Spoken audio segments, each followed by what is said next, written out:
Jokes विनोद video शेवटपर्यंत बघा आणि खूप हसा. एका तरुणाचं शेजारच्या बाईशी प्रेम प्रकरण होतं. एक दिवस संधी साधून तो तिला पळवून घेऊन गेला. रेल्वे स्टेशनला जाण्यासाठी त्यानं रिक्षा पकडली. स्टेशनवर पोहोचल्यावर भाडं देण्यासाठी त्यानं पाकिट उघडता रिक्षावाला म्हणाला, काही गरज नाही, हिच्या नवऱ्यानं आधीच भाडं दिलंय. एक तरुण सुंदर बाईला म्हणाला, मी तुमच्या प्रेमात पडलो आहे, मला तुमच्या सोबत आयुष्य घालवायचं आहे, माझ्याशी लग्न कराल का? सध्या तरी मी काही करत नाही, माझ्याकडे फार पैसे नाहीत, पण माझे बाबा शेवटचा घटका मोजत आहेत. ते गेले की 300 कोटीचा मालक होईन मी. बाई त्याच्या बोलण्यानं प्रभावित झाली. तिनं त्याच्याकडे कार्ड मागितलं. एका महिन्यानंतर ती बाई त्या तरुणाची सावत्र आई झाली. एका माणसाला त्याचा सासरा भर रस्त्यात चपलीनं मारत होता. ते पाहून एकाला राहवलं नाही. तो म्हणाला, काका का मारताय हो बिचाराला? सासरा, मी हॉस्पिटलमधून त्याला व्हॉट्सअप मेसेज केला की तू बाप झालास म्हणून, तर या महाभागानं तो मेसेज 50 लोकांना फॉरवर्ड केला. बाई हॉटेलात जातात आणि पिझ्झा ऑर्डर करतात. वेटर विचारतो, मॅडम पिझ्झाचे किती पीस करू? 4 की 8? बाई 4च करा, मी सध्या डायटिंगवर आहे बघ.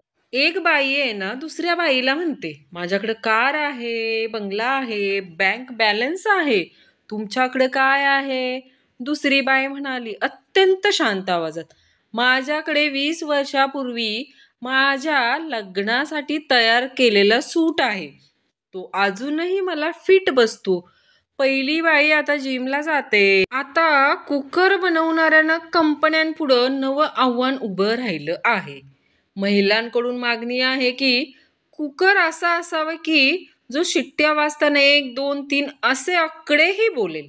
कारण व्हॉट्सअप, फेसबुक यातून शिट्ट्यांवर लक्ष ठेवायला वेळ कुठे मिळतो? पसंतीचा कार्यक्रम असतो. मुलगीवाले मुलाच्या घरी जातात, पण मुलगा कुठं दिसत नाही. मुलीचे बाबा विचारतात, मुलगा कुठं आहे? मुलाचे बाबा, आमचा पिंट्या मागच्या 7 दिवसापासून दिवाळीची साफसफाई करतोय, हातपाय धुवून येईलच आता. मुलगी लगेच ओरडते, मला मुलगा पसंत आहे. व्हॉट्सअपचा सर्वात मोठा फायदा कुठला? खूप साऱ्या बायका आपापसात बोलत असतात, पण आवाज अजिबात येत नाही.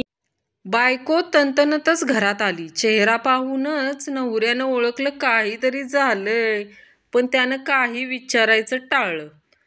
बायकोच म्हणाली, भर बसमध्ये आज माझा अपमान झाला बघा. नवऱ्यानं खोटा राग आणून विचारलं, का? काय झालं?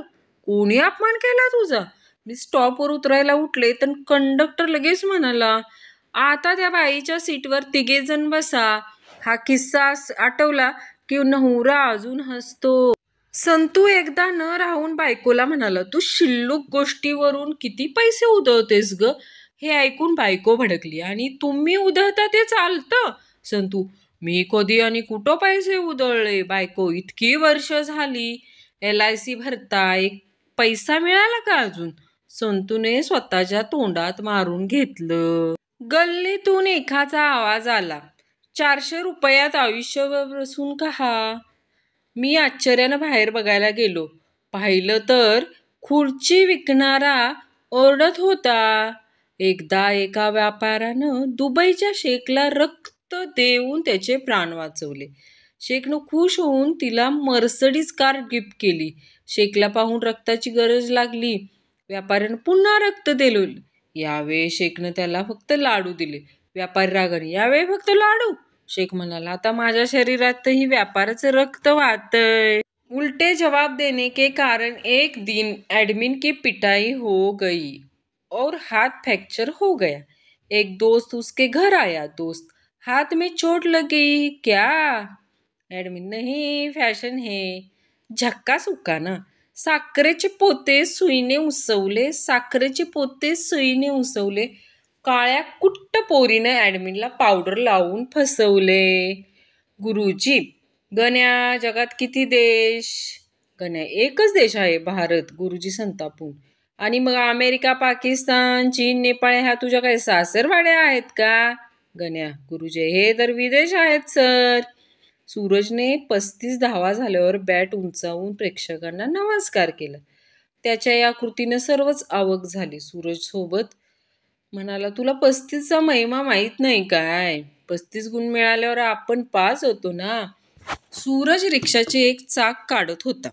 एकाने विचारले, सूरज असं का करतोय? सूरज त्याला रागावून म्हणाला, दिसत नाही का इथं पार्किंग फक्त 2 चाक वाहनांसाठी आहे. सूरज, हे सगळे लोक का पळतायत रे? नीरज, ही शर्यत आहे, जो जिंकल त्याला कप मिळेल. सूरज, फक्त जिंकणाऱ्याला कप मिळणार आहे तर बाकीचे लोक का पळतायत? वडील आपल्या मुलाला, अरे बाळा, तुझा रिझल्ट लागला की नाही? मुलगा, आओ पप्पा, मला या वर्गात अजून 2-3 वर्ष बसावं लागणार. वडील, 2 वर्ष लागू देत, नाही तर 3 वर्ष लागू दे, माझी काही हरकत नाही बघ बेटा, पण फेल मात्र व्हायचं नाही बरं. पेशंट, ऑपरेशन झाल्यानंतर आपल्याला होत असलेला त्रास सांगत, डॉक्टर साहेब, मी तोंड उघडल्यावर आपोआप आवाज येतात आणि बंद केलं की आपोआप बंद होऊन जातात. डॉक्टर, अरे माझा मोबाईल मिळाला, ऑपरेशनच्या वेळी चुकून आपल्या पोटात राहून गेला होता.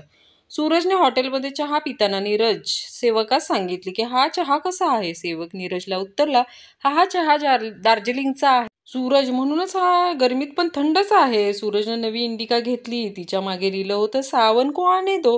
रस्त्यात एका ट्रकने इंडिकाला धडक दिली आणि त्या ट्रकवर लिहिलं होतं, आया सावन झुमके. सूरजने चायनीज मुलीशी लग्न केलं, पण लगेच ही मुलगी पुढच्या वर्षी मरण पावली. त्याला रडताना पाहून नीरज म्हणाला, वाईट झालं रे, पण काय करणार? चायनीज माल आणखीन किती दिवस चालणार? सूरजने कर्ज काढून गाडी घेतली. हप्ते न भरल्याने त्याची गाडी जप्त झाली. उद्या सूरज नीरजला म्हणाला, यार, आधी माहीत असतं तर लग्न पण कर्ज काढून केलं असतं बघ. सूरजने एकदा आपल्या बायकोला मगरीनं भरलेल्या तळ्यात फेकलं. आता पोलिसांनी सूरजवर खटला भरला आहे मगरीशी कौऱ्याने वागल्याबद्दल. सूरजने एक स्वप्न पाहिले, कुणीतरी त्याचा खून करत आहे. पुढच्या दिवशी सूरजने आपले बँक खाते बंद केले, कारण आम्ही तुमचे स्वप्न प्रत्यक्षात उतरवतो, असं बँकेचे घोषवाक्य होतं. सूरजने आपल्या फोनसाठी आन्सरिंग मशीन आणले. दुसऱ्याच दिवशी नीरजने त्याला फोन केला. आन्सरिंग मशीनमधून आवाज आला, सूरज घरी नाहीत, तुम्ही आपला मेसेज रेकॉर्ड करू शकता. नीरज, मला मूर्ख समजतो काय? घरी असून नसल्याचे सांगतोस?